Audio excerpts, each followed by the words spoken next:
How does ego affect enlightenment? How are we more than what we have become? How do societal norms hide our true selves? And how can we remember our true self?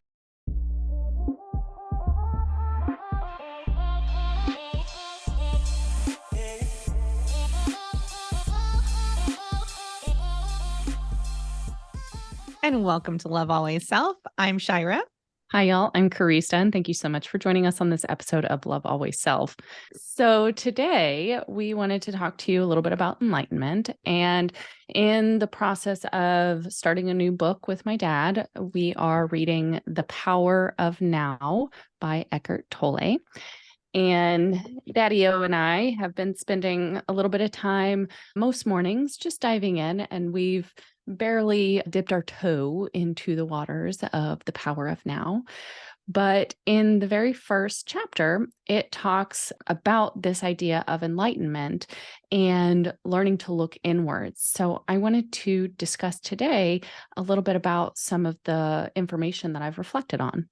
Nice. Let's hear it. So in the book, it mentions that Buddha has explained what enlightenment is not. Enlightenment is not suffering. So this is the portion where I was like, okay, let's dig a little bit deeper into that, because did a little bit of automatic writing. So today I just wanted to give you a little treat and read to you what I received. I'm interested. I'm like, as soon as I hear the thought, and I'm just going to intervene for just a second, but as soon as I hear the thought, like enlightenment is not, I keep thinking of all the different ways in which you get to enlightenment, right? And there's no way that I would actually know that, because I don't think, if you want to use the definition of enlightenment, I don't think I'm at enlightenment because I'm still experiencing quite a bit of things that are just not in there. But I also feel like, as long as maybe at some point in time we have like maybe this will be a different episode or something, but just talking about getting maybe more enlightened and all the different ups and downs that you go through, because it's not always so light feeling. Yeah. So, And this term enlightenment, it's almost given this misperception that it's a superhuman, like yeah. it's something that's only saved for the Buddhas, right? It's not meant for regular Joe Schmo down the street. And that's not what it is. It's not this superhuman thing outside of us. It's not a superpower, although we are superpowered. We just aren't always aware of it. But here, I'll go into sorry about that. what I wrote, and feel free to interject if you want to stop and discuss anything. Okay. Or if you receive anything while I'm reading this. Okay. Gotcha. Here we go. If enlightenment equals not suffering, and suffering is because of desire, then desire removes us from enlightenment. Desire is born from lack, comparison, envy, and not having. If we have everything that we need within us, then finding joy, gratitude, and peace in the now relieves suffering, leading to moments of enlightenment. So I asked, why only moments? Because the monkey mind is kindred to ego. Ego is protective to prevent harm, but the ego becomes almost manic as we live in this physical world. Fear, by way of stories and reports, add to our ego response, whether real or perceived fear. Most ego reactions are not in response to imminent threats, but rather possibilities of encountering those threats in life, both big and small. Ego wants safety. Safety for ego equals happiness. But if everything triggers ego, then ego works against itself. But if everything triggers ego, then ego works against feeling safe, thus not allowing us to feel or attain happiness. So ego says, once I have this thing, I can feel safe. Therefore, that is when I can experience happiness. So how can we experience happiness if ego is always being triggered? Calm your inner child.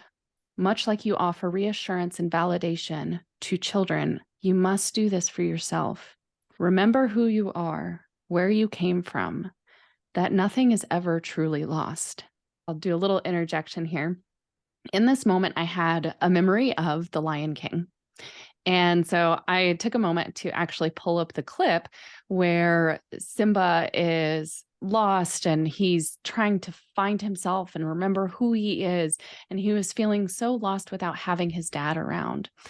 And Rafiki, we looked this up just to verify Rafiki. his the monkey or the chimpanzee, and he beckoned to Simba and said, "Your he is very much alive. Follow me this way." And if you go back and watch the clip, you'll see Rafiki guiding Simba through this like dark undergrowth of root system and just like shadowy places. And it was, to me, it was like Rafiki was like this inner guidance, guiding him through all these dark, shadowy inner places within himself. And then he emerged into a clearing with a hidden pond. And Rafiki told him, "Look, he's there." And he looks and he sees a reflection of himself. And he's like, "That's not my father." And Rafiki says, "No, look deeper." And so Simba actually peers into this pool of water, this reflection, this mirrored reflection of who he was. And he peered deeper past that surface level.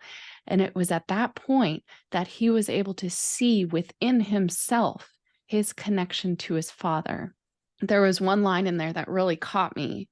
"You are more than what you have become." Yeah. Go ahead. When you were reading that to me, I started getting like, we're going to call them downloads, right? Mhm. And so here's what I was typing out as you were reading that to me. Undoing the societal you that you've built based on only what you were told you should build, the version of you that doesn't necessarily be you, that you wanted to be all along. This is a fun part about automatic writing, y'all. Doesn't have to be perfect. Just type.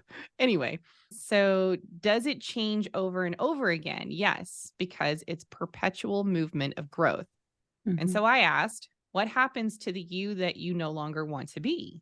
Right? Like this idea of it just disappears. And the response I got was, it goes on in a reality that is no longer perceived or focused upon.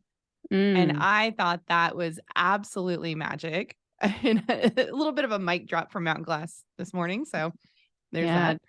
just this alternate timeline that you're choosing, this alternate reality. The other realities continue on, but you have shifted Right. yourself into this different space. Right. And I think that's beautiful to consider too, because we've spoken about this before. And I feel like, I think it was in some of the channelings that I've done. But if you take the idea or the concept that there's multiple realities happening at the same time, and that you can draw from those realities, whether that is the reality of you, the current version of you, the incarnation that you're playing out at this moment. So, as an example, this Shira right now has like an infinite number of timelines that are all playing out at the same exact time. And I can draw in from any of those experiences, whatever path that version of me has taken, and that you can still do the same exact thing, but from all the different yous, right? The different incarnations of you, whether that was something perceived as back in 1800 or a past life, right? Or maybe it's not even on this planet. We'll go there later, but you can draw in from all of those lessons, those experiences, those areas of opportunity to grow. And so if you decide to become this different version of you, right? If you decide that, this looking within aspect of you. So say like right now you're listening to this podcast because you want to learn about self. You want to learn how to be, have more self-love, self-care, self-growth, all the things that we promote on this channel, right? That is a version of you that has decided to start looking within. Start looking into that reflection of the water that Kari just described, right? To take a little bit of a deeper dive into who you are, what you're capable of.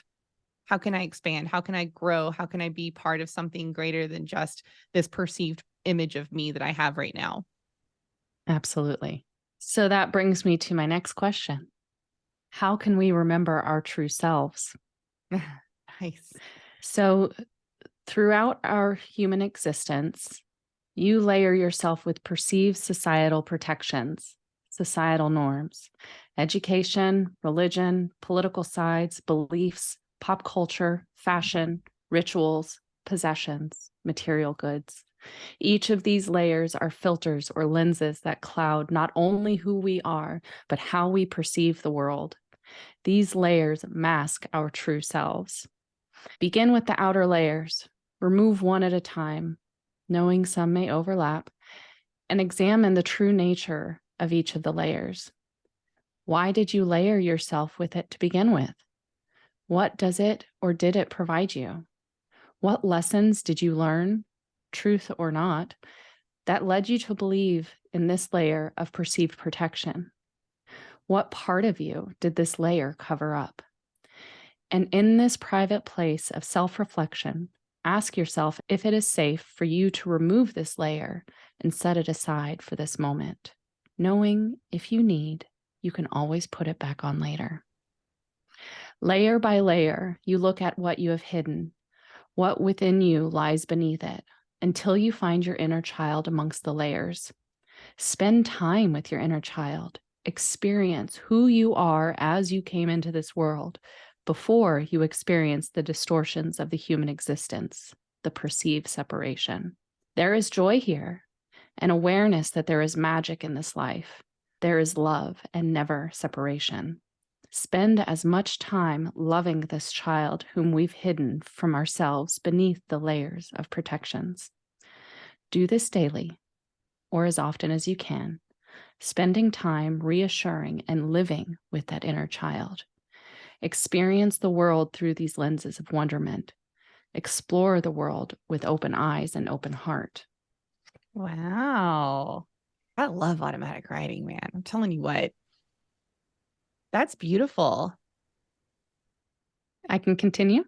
Oh, okay. Sorry. Yeah, there's more. I have one more page.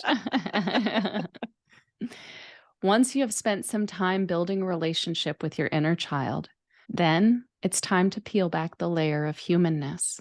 This perceived limitation created by the physical sensation of the body, leading us to believe in our individualness, our singleness. Allow the physical body to fade from the mind. What are you below the skin, beneath the organs and biological material, none of which is solid? Can you find your essence flowing within your physical material? Follow the flow of your breath. Let the breath be a guide. Allow this essence to reveal itself to you. You may only notice it at first inside. Allow your awareness of the essence to expand, softly glowing, warming, beginning to radiate, and increasing intensity. Soon you will realize that your essence, your divine nature, is flowing not within you, but all around you. It interacts with objects and other living things beyond the reach of your physical touch. You may begin to notice that your essence was never just yours.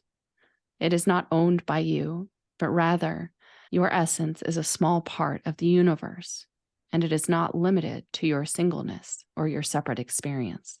But much like one particle of biological fluid within your physical body, you are a part of the functioning of something much greater. You are the essence of Source. Bravo. Bravo. I was getting this imagery, and I believe that angelic realm that I channeled talked about the breath, right? The air that is being provided just for you, which I had to go back and listen to that one. And I remember them saying about the breath and taking in the air, and that air has its own function in providing for you, right? Mm-hmm. So while you were reading that, I was thinking about that. And I was thinking about the connection between ourselves, our experiences, but everything around us, including something that we don't even see, like the air, and how, if you think about it, this is like pretty common standard, but we just don't think about it. Literally, the air is connecting all of us. Yeah. Like all of us. Every living thing is utilizing air. Plants, animals, humans. Yes. Yes.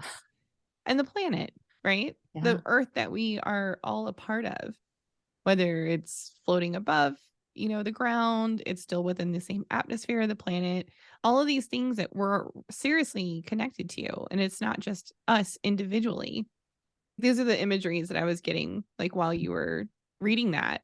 And it helps you feel that you're so much bigger and a part of all that is, all that even that we can just perceive here on this earth. And then just taking it one step further when going into yourself and going into learning how to connect with your guides and coming to a realization during that practice that you are much bigger than just the incarnated form that you're in at this moment, right? Your consciousness alone is connected to all things.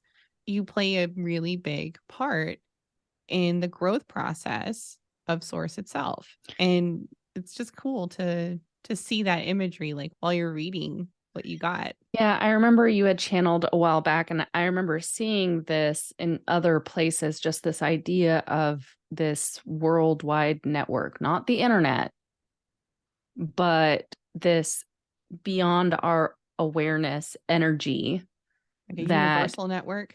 yeah, that we're always connected to. And so I was visualizing that in part of the writing that I did. I could see it's that network. And part of this is reminding us to remove that perceived veil of separation and connect deeper with yourself, knowing that we are all a part of something bigger and not allowing. Well, while she's looking for that, I'm going to just do a quick little shameless plug, but we have updated our YouTube page and we now have a playlist specifically dedicated to shifting perspectives. So feel free to check that out on YouTube. You are more than what you have become. Right there, that one statement. I'm going to read it one more time. You are more than what you have become. So what you experience in this life, we put on these layers. We may not even do it consciously, but we carry these layers around with us. And that's what we perceive as what we've become. But you are more than that. And these layers hide that infinite being that you are. They diminish, or it can feel like they diminish that internal power that we have, that creator that we are within us. And this brings me to the thought process of allowing others to do that, allowing the thoughts of others. I had a little experience with that this morning, where sometimes when you're in conversation with somebody and maybe they feel like they're very educated in a topic and they insert their thought process, but you are taking on the perception at that moment that they're just belittling you or making you feel dumb, right? That is an allowance. That is something that when you're doing that, and this is a lesson for myself, that you're allowing somebody else to limit you or to diminish your knowing, change the perception of yourself in that way. So by realizing that you're doing something like that, you can take that power back within yourself and realize that you're greater than that, that you have all that you need in that moment, and that you can change your perception at any time. And I think that's the best part about playing in this like world that we're in at the moment, is that at any point in time, I can just make the decision that I've gained enough knowledge within myself to understand where my thoughts and processes are coming from. I've chosen to take a part in acting out whether or not that something that somebody else has said is going to affect me, and then how I react to it. And then deciding whether or not that I want to play in that space and be that person and feel small, or do I know that I'm bigger than that, that I'm smarter than that I am much better than whatever perception that I was just creating in my own space. That's very powerful, Shira. And it's not an easy thing to do, making that choice, because there is a part of you that wants to really sit in that self-pity and loathing or frustration or anger, resentment, or whatever it is. But is that really what you want? Right. Is that what you want to feel like? Is that the energy that you want to add to yourself? Like you said, it takes time. It's a process of learning. So I don't want you as the audience to assume that we're perfect by any means. No. This is something that you and I, we try to practice on a regular basis. And we're very blessed because we have each other as a sounding board to be able to remind each other of these practices. So in the moment, it's not always what we want to practice, but we have a great relationship to where we can hold the mirror up for each other. Yeah. And love each other through that interaction. 100%. And we're very fortunate to have that. And I know that there are those out there that are not maybe necessarily in that same situation. And please let us know, reach out to us. We'll be more than happy to be a sounding board for you at that point in time. And utilize that playlist that you just mentioned on Mm-hmm. YouTube, the Shifting Perspectives, because that's a great place to start, just to start helping yourself take a step back and like zoom out, look at the bigger picture rather than just being so microscopically focused on this one little, not little, but one.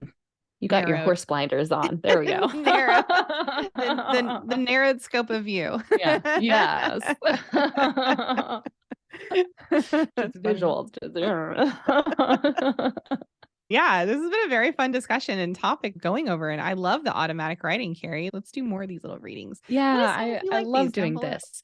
And let me actually just talk to you about that real quick, because this automatic writing, I know we've mentioned it in the past, and we're just like, just start writing. Just whatever word comes into your head, just start writing.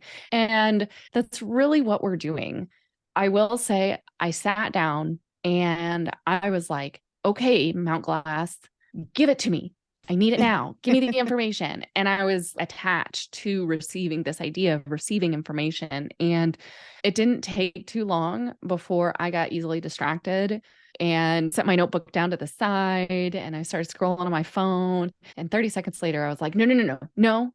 Mount Glass needs space. Let it be. Yeah. Open up. And so I sat back down with my journal and I opened it up and I just sat and breathed for a moment. And I was like, okay, if you have something, I would love to receive it. And so I got this reminder, like a quick thought, and I didn't sit with it. I took action on it, which is something that we tell you, you don't always have to take action on it. Well, I took action on it and I grabbed this book out of my backpack because I wanted to just sit with that first chapter, a little bit of information. Yeah. And then I was like, okay, I'm just going to sit with this for a moment. And that's when I started writing all 3 pages of this. So patience, you love the P word, Shira. Create space for you to receive when you're doing this kind of stuff. Yeah, it is important to share with you guys some of the processes that we do when we're going through this, because I think it's going to be helpful for anyone that's like, how did you get to this point in your journey? Like, how did you come to receive this type of downloaded information, right? In quotation fingers. And I say the word downloaded because it's words. Anyway, and that's exactly right. I'll show you right at the top. I started writing and it said, let's talk. And that's when I got distracted and I was like, I don't know where this is going. I feel like I'm just pulling it out of my rear end. That's when I was trying to force it to come. And I was like, what are we going to talk about? Give me a word. Give me a word. Kind of do a reset. We're super organized here on Love Always. No ADHD at all. And just for our audience that is listening, we ask our Mount Glass, we ask our higher selves, which is part of Mount Glass, by the way, what is it that we need to learn? What is for our highest and greatest good? So usually when Kari and I hit record, right before we hit record, we both go into a meditative state to connect with one another and with our Mount Glass teams to have a little bit of a conversation and help with that. We even did a little exercise this morning. That was fun.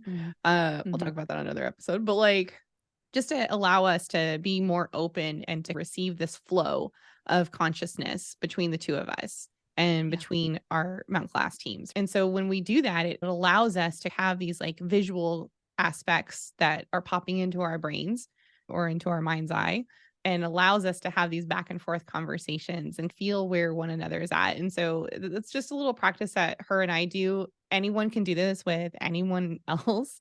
Maybe just ask your team. Like we always ask for only for our highest and greatest good and only for the greatest good of the collective that's listening to this, just so y'all know. Okay. It's collective card reading time, y'all. And this week I chose the Oracle of the Fairies deck, card deck by Karen K. I love fairies. I do too. Really speaks to my inner child. So I went ahead and drew 3 cards. And I will also be using my guidebook on this one because I'm not too accustomed to these cards yet. But as we've said in the past, we like to use these cards for an intuitive hit. So I'll just reference the guidebook as needed. Okay. Okay. Sounds good. So the first card that came out was Journey.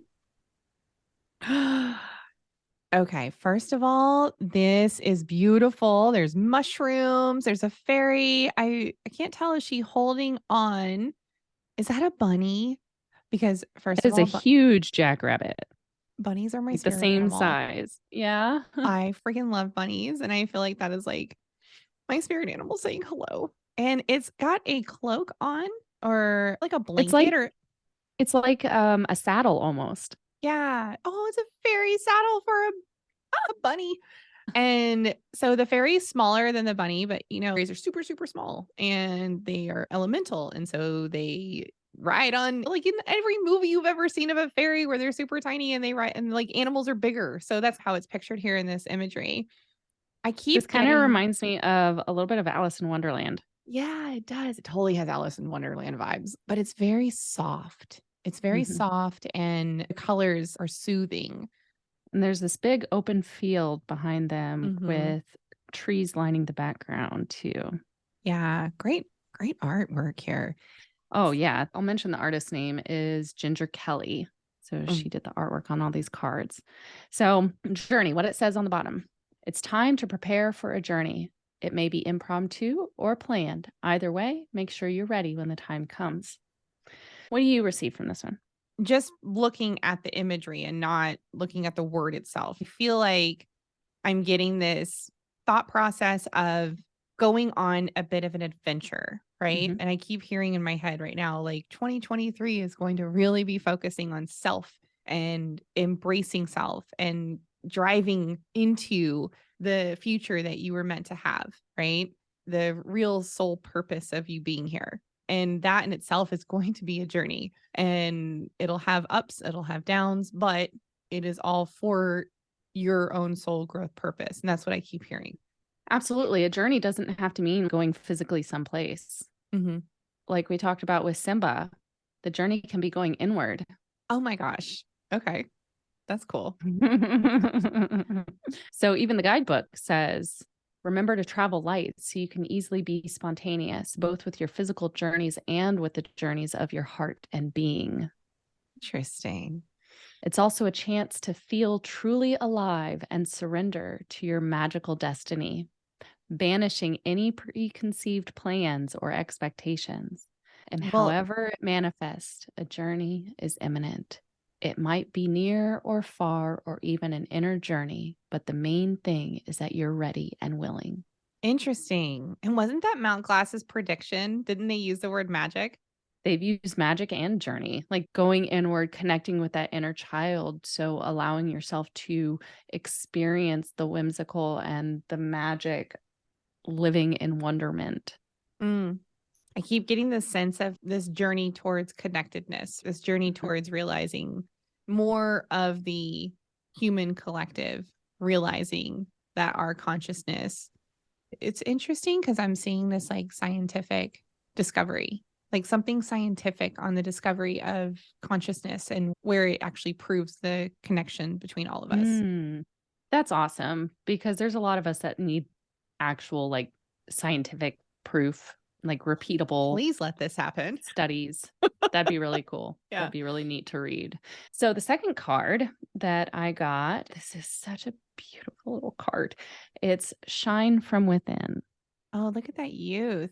Ooh. You know what I'm okay, let me describe the card for the Mhm. audience really quick. She looks like a very young fairy, almost like a childlike fairy. There's all these little like sparkles around her flower crown, and her wings are much more playful in color, more pastels. It looks like she's in is she in a house or something or in some kind of a room? It It's definitely looks like a old wooden house yeah. from 100 years ago. Yeah. Like Yeah. something that I was all Joanna shiplap. Gaines I was just saying Joanna Gaines has remodeled. It looks like It's a lot of something. shiplap on that wall. Yeah. We don't do interior decorating. No, not at all. We don't watch HGTV ever. Right. And here's what I'm getting from this card. I was just thinking about the inner child healing, inner child connecting. So a lot of the times when you're going on your journey within, you'll start to remember some things from your childhood that it'll bubble up to the surface a bit. Some of those things are really fun. Little memories that you pick up from like your youth, that it brings you closer to joy and play. And you're like, oh man, I used to do these types of things when I was a kid and I would play and blah, blah, blah. Right. And then sometimes it'll bring up things that were sad, things that caused trauma. And it allows you to like go back into that journey within. It's like a little open window. Mm-hmm. Yeah. Oh my gosh. And there's an open window in that card. Oh yeah, there is. This makes me think of just the other day. I'm not sure if you guys, well, on YouTube, you'll see I have bookcases now in the background. On the podcast, I've been rearranging my room and I have a bunch of books back here. In rearranging, I ended up sitting on the floor last night and looking at scrapbooks that I made from my senior year in high school. And it was just so cool to flip through and be like, oh, I totally forgot about that experience. And it was cool to just remember these things you forget. Yeah, that's so cool. I love that. What did you get from that? So, shine from within. I think this really circles back to what we were reading, that we put all these layers on and we end up suppressing this inner shine, this inner illumination of self. That's what this is reminding us to do, is to go within, remember that inner light, bask in that inner light, hold space for it and allow it to illuminate your life. So what this one says is, looks are only skin deep. True beauty shines from within, and it's time for you to shine. This is a time for self-acceptance and revealing your true beauty, your true self, that you are the essence of source. Oh my goodness. That's super cool. Undoing the societal you that you've built based on what you were told you should build. I love these cards. They're fun. Okay. In spiritual terms, it can mean you're showing one face to the world while keeping your true face or feelings hidden. Sometimes it's important to do this, especially if you feel threatened, but usually it's because you fear being seen for who you truly are. This comes down to learning to love yourself, not in a selfish way, but in a self-accepting way. Once you're able to accept yourself, others will accept you too, as they're merely a reflection of what we think and feel about ourselves. Rewind this episode. There's a massive connection to that card on this episode. So and I pulled these before we started recording this episode, but I didn't read them. I mean, I looked at them, I looked at the pictures and the big words, but I didn't dive into it. I set them aside and read from my journal. And we try to do that for each of our end of episode collective readings. We will shuffle cards. Sometimes we'll shuffle them, like we'll hit pause on this recording. We'll shuffle really quick so you don't have to listen to that. Sometimes, as you said, I think during our last episode, sometimes the cards, you end up shuffling them for a while. And you mentioned this, and I thought it was a really cool perception of this. It's Mount Glass shuffling through all of the possibilities. Yep. That probability reality that they're just like, we're going to focus on this one. Here you go. Okay. Last but not least. Yeah. All right. I just had to actually look at this one. I didn't take a big look at it earlier. All right. This third and final one is a reminder to go outside. Oh, wow. So she's absolutely stunning. She's standing next to a very big tree. So much so where you only see the actual trunk of the tree. I'm not seeing the actual top or like the leaves area of it. There's a lot of clouds behind her. Maybe just the branches starting to come down a little bit on the other side. Okay. But really, you're not seeing much other than the tree trunk. Her wings are very transparent. She feels more mature. Like she's an older and a very wiser and experienced fairy, but she's still soft. So there's still a lot of softness about her. Her colors on her clothing are they're a bit darker, but they're still soft. It's still very elegant looking. Like a burgundy with like pink puffy cap sleeves. Right. It almost feels like maybe if you could feel the dress, it's probably made of velvet or something. She's definitely outdoors and she's in the environment, unlike the child one that was indoors. So this is giving me this like thought process of when you're doing your remembrance of your inner child and to go outside, even maybe be outside of yourself a little bit, outside of this societal self that you have developed. Enclosed yourself in? Enclose yourself in? I'm just trying to look closer and I see all these little like tiny elements of light, little sprite, I don't know, like pixie dust-ish. Okay. And it's reminding us of all the light that is around every living thing, that the light is not within. Oh, look at that. The light is shining behind her too, It's illuminating illuminating her her. essence. Yeah. It almost feels like an auric field. Yeah, it does. So what this says is it's time to go outside. Tune into the powerful peace of nature, wherever you are, and feel at one with your habitat. So Well. again, reminding us that we are not separate from everything that's around us. To experience everything that is around us, because it is all a part of us, just as we are a part of it. And just as we work on self-acceptance and appreciation of self, appreciating everything that you are a part of out of your perceived individuality. Beautifully said. I like that. Thank you. To the gut. Yes. Often the message is simply to get outside so you can recharge your batteries. We can forget to do this when we get wrapped up in our work, particularly sitting in front of these guys right here, the screens and the computers. So if you can spend time in quiet contemplation in the environment, sit there and just be, have no expectations and just experience your surroundings and be receptive to any signs, any connections, any downloads. Oh, I like that. And you know what? Even in here, it reminds you that you don't need to do it for long periods of time. You don't have to call out to work, although that'd be really nice. You don't have to. You can just stop at a park and take 5 minutes. Yeah. To just stand outside. Yep. I do this in the morning. There's times when I don't have that much time, but I have 2 minutes and I'll leave my car running and I will get out and I will stand in the grass and I will stretch upwards towards the sky and then just bring it down to the ground, touch the ground and lift that energy up, thanking source and bringing it back down and just doing that a couple of times. And even just that movement, that breath, that asking, it's a beautiful moment of peace. Every little thought is a reality. So just by thinking that you're doing it, you're doing it. Mm-hmm. Mm-hmm. I love it. I love it. And you can even use like visualization. So if you don't have a space where you can go outside, say you live like in a very urban area, visualize, grab a plant, sit with it. I know Kari gave me a plant if you're watching us on YouTube. His name's Rico. Little spider plant. Little spider plant. It's the only spider Shire likes.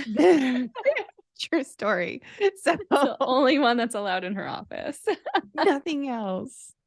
All right, everybody. Thank you so much for joining us today. We really appreciate and we are so grateful for every last one of you, all of your likes and subscribes and follows, comments and shares. We desperately appreciate it. And then just want to let you guys know that each of the items mentioned today, so The Power of Now by Eckhart Tolle and the Oracle of the Fairies card deck, both of those are in our Amazon favorites on our website. So www.lovealwaysself.com, shop Amazon favorites. There you go. And we, of course, will link that below for those of you listening to us on any of the podcasting platforms or watching this on the tubes. And of course, as always, please don't forget that you are all part of all. And with that, don't forget to love first, love last, and love always. Bye, y'all. Bye, everybody.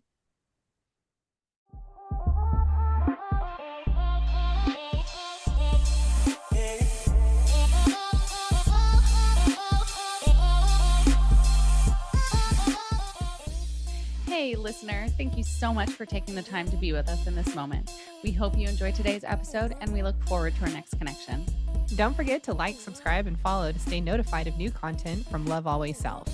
If you have any questions or topics you'd like for us to discuss, please hit us up on any of our social media platforms linked in the show notes below. I'm Karista. And I'm Shira. And until next time, remember to love first, love last, and love always.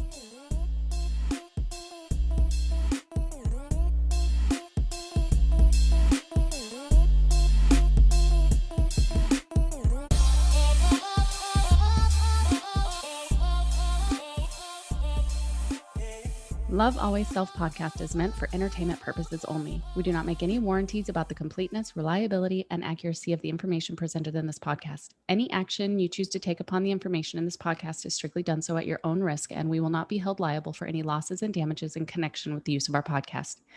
Any and all medical concerns should be addressed with a licensed healthcare provider, as well as any questions that may be derived from the information discussed in this podcast.